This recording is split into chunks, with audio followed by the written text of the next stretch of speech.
Hello everyone, welcome to this video.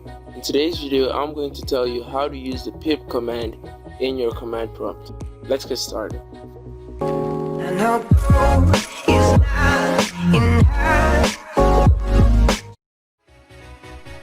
So the first thing you want to do is press the Windows key and then R.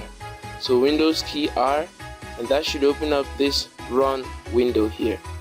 Now inside that text box you want to type CMD and hit OK, and that should open up your command prompt.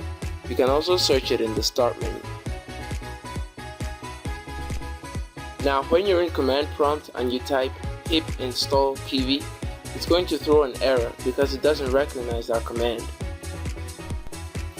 Now the first time I saw this problem, what I did was I opened the Python shell inside command prompt.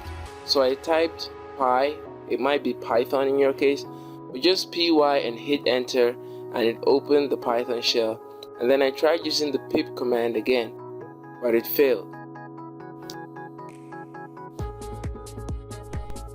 So if you're having a similar problem, here's what you gotta do. All you have to do is use the command py, and then you do a -m. So py-m. And then you can use your command. So you can do pip install Kivy, and that's going to run the installation for Kivy. Or you can just check all the packages you have installed using pip freeze, and that's going to display all the packages you have installed. So all you have to do is add that prefix there, the dash and the m. So that's all you have to do. Was this video very informative?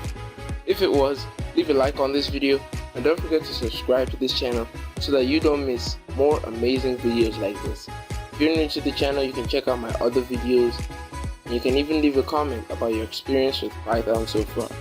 Anyways, thanks for watching, and I'll see you in the next video.